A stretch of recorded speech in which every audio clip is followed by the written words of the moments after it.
Welcome back to my channel at The Movie Optimist, where I try and find the silver linings in even the worst of films. Tonight, I just got to watching the newest Marvel film, Thunderbolts. In this film, Julia Louis-Dreyfus plays Valentina, who is the head of the CIA. However, she is on the verge of getting impeached because the government believes that she has been doing some nefarious things behind the scenes in trying to create her own super soldier. With the Avengers missing and nowhere to be found, she wants to create a new wave of heroes to protect Earth from any threats. However, she's willing to do it in ways that are very bad that I don't want to completely spoil here because it's part of her character arc in the film, but she is definitely the villain of this film. However, before she could assemble a new team of Avengers for her own personal reasons, she needs to clear up any loose ends that ties her back to any shady things that she was doing in her past. One of those being constantly working with John Walker, Ava, the Ghost Girl, and Yelena, played by Florence Pugh. She's had them do a bunch of dirty work for her, and if that gets back to the government, she will in fact be impeached, so she decides to hatch a plan to have them all kill each other unknowingly. However, once pitted against each other, they quickly realize that this was all a setup from Valentina, and they decide to team up and go after her for essentially trying to get them all killed. However, before they're able to stop her, they learn that she now has control of Bob, who you've seen in the trailer, and he has now become the Sentry, and feeling that Valentina is the only person in his corner, he decides to help her on her quest to creating this new team, but not before Valentina orders him to take out all of the Thunderbolts, and then it's up to them to not only stop Bob, who is the most powerful being on the planet,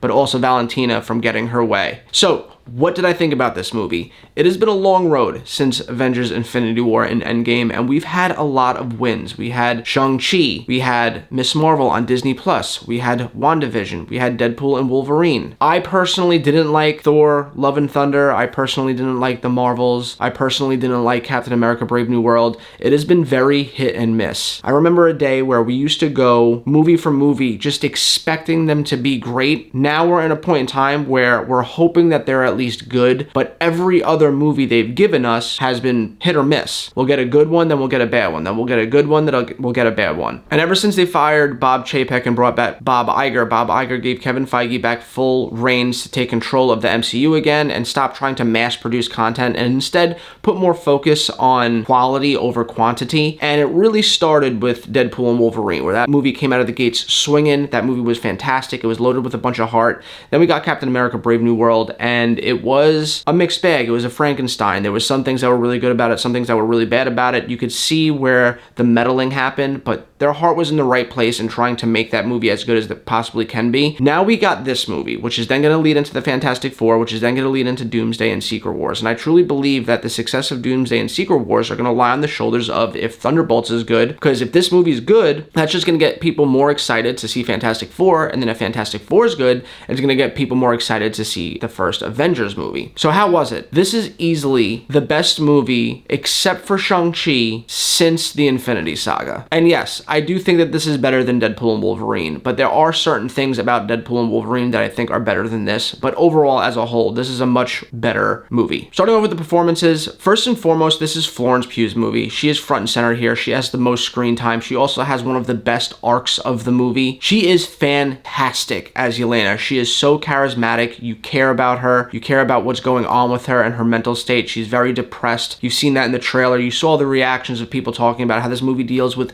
depression. Depression itself is like a plot in this film, and it's done really well and by people that clearly care about this source material, and it was really carried on her shoulders. She embodied what they asked of her and just did such a great job, and it further establishes the fact that I think she's one of the greatest female actresses working today. Every second she was on screen, which was like 99% of the time, I was mesmerized by her. David Harbour is also a standout here. He has the comedic relief scenes, but he also has a lot of badass scenes himself, and he also has the father figure where he has to kind of step up and be able to comfort Yelena in her times of need, and he definitely has a wide range of acting chops that he has to go through in this film where a lot of other people don't. Bucky has to play it serious, Yelena plays it serious, but Red Guardian David Harbour gets to kind of bounce back and forth between being an endearing father and the comic relief where he's quipping jokes that are legitimately funny. And although he doesn't necessarily have an arc in this film, I still always enjoyed when the camera was fixated on him and he he was doing something because I was either laughing or almost shedding a tear. Bucky's also in this film. He's incredible here as well. He is just as good as he's ever been. It doesn't seem like he's just showing up for a paycheck. He's one of the OG members, so it's hard not feeling nostalgic when you see him come on screen. But this really isn't his movie. He kind of takes a backseat here, and he's probably in maybe like 40% of it, where really the main cast of this movie is Yelena, Walmart Captain America, Ava, which is Ghost, Bob, Red Guardian, and Valentina. Bucky kind of comes into the halfway mark to kind of steer the ship in the right direction because everything's all over the place before he comes in and kind of establishes order. That's not to say that Bucky doesn't have anything to do. He does. He has a lot to do once he gets introduced into it, but they don't feel the need to bring him in the forefront. They kind of allow the movie to breathe and allow you to hang out with these new characters before introducing us back to old characters. Almost like it's a way for Bucky to not take away from us getting to know all of them, because if Bucky was there from the jump, everyone would be giddy and excited about wanting to watch him, but not having him in the beginning I thought was really effective in getting us on board with this current new team. John Walker had the next best arc next to Florence Pugh in my opinion. They set up some drama going on with him and his family, and I thought that between him and Florence Pugh, they had really great arcs that they got to explore over this entire film. Then there's Bob, who winds up being Sentry, and I thought that he had the next best arc. He is a very complicated character battling depression and feeling alone, and without going into too many spoilers, it plays a big role in why he does the things that he does in this movie. And watching him go through what he's going through at the end of this film is so heartbreaking, and seeing how this team kind of overcomes the obstacles that Bob, the Sentry, lays out for them is so beautiful, and I think equally matches the same heart as the scene where Deadpool and Wolverine were holding hands and stopping the machine from taking over the world and reminiscing on their past. It was equally as beautiful. And last but not least, Ava, who plays Ghost, she didn't really have an arc here at all. She had nothing that she needed to overcome. She was kind of wooden. I liked her better in this than I liked her in Ant-Man and the Wasp: Quantumania, but that's just because she had more to do. And although she didn't have any depth to her really as a character, she didn't have to go through anything. You didn't really get into her mental state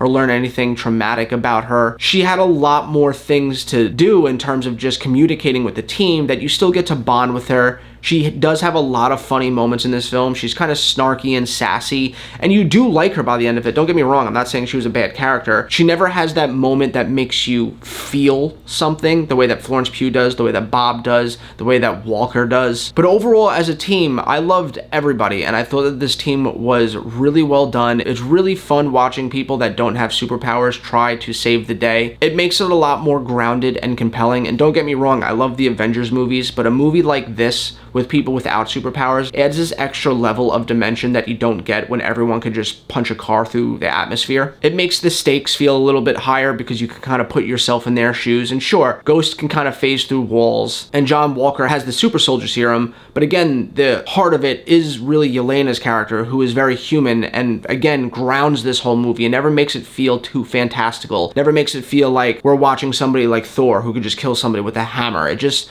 the stakes always felt really intense, and that's not something I felt in a Marvel movie in a long time. I said before there was comedy in this film, but it's not comedy for the sake of shoehorning comedy in. One of the things that Marvel does all the time that really bothers me is whenever there's a very dramatic scene happening, they decide to inject some humor into the scene to break up the tension, and sometimes it ruins a really beautiful moment. But here, when there's comedy, it's earned, and it's from a character that would probably say the thing that they're saying that makes us laugh, something like the Red Guardian yelling in excitement when they just beat up a bunch of bad guys. Like, it all felt very earned, and it brought it back to, again, before Infinity War, like comedy, where it was sprinkled throughout in the perfect places, and not like in Thor Love and Thunder, where Thor's pouring a beer on his hammer because his hammer's jealous over his axe. Like, it's never silly. This movie is never silly. This movie is also one of the most serious Marvel movies we've gotten in a long time, probably not since The Winter Soldier has one of the Marvel movies taken itself this seriously, and a lot of that has to do with the source material and the fact that this movie deals with depression, and it deals with it beautifully. And one of the big messages of this film is that it doesn't matter how strong you are, at the end of the day, you can't take things that are traumatizing. You can't take all of your pain and sadness and bury it deep within you. Pain is something that you need to let out, and you need to release from you, and you need to confront it, and you need to face your traumas head on to get over it, because if you don't face it head on, it's just gonna grow in you like a cancer and make you sick to your stomach. And taking that away from a Marvel movie was was so shocking to me because they've never tackled something like that before. Another message is power in friendship and power in family, and how even if you are going to face these things head on, sometimes doing it alone isn't the right way because it's too much for one person to burden, and that allowing friends to kind of be there to help you and lift you up is a good thing, and how everybody needs a friend, everybody needs a family member in their corner making sure they have your back, and that it's okay to not face things alone. And again, another beautiful thing I wasn't expecting from a Marvel movie. Guys, they really turned it around with this one. They really shocked me with this movie. I mean, I heard all the reactions talk about how it was heartfelt and stuff like that, but I was expecting more of like a Deadpool and Wolverine heartfelt,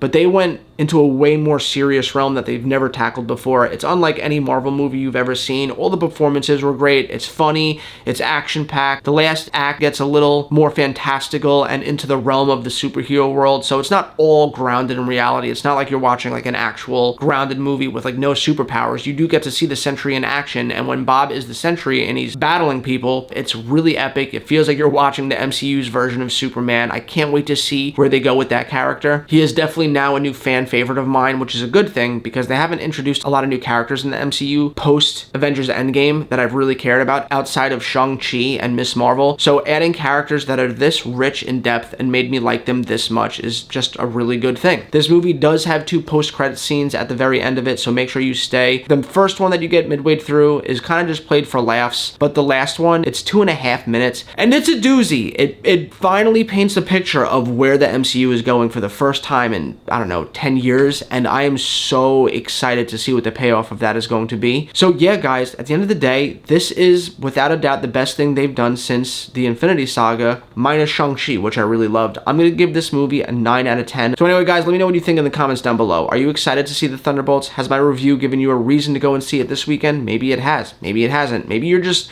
over the MCU. I'd love to talk about it down below. I cannot wait to see what they're going to do in the future with Avengers Secret Wars and Doomsday. I cannot wait to see what they're going to do after figuring out what the asterisks meant on the Thunderbolts. It's a doozy. Anyway, let's talk about it in the comments down below, guys. And as always, I hope you have a great rest of your weekend, and I'll catch you next time.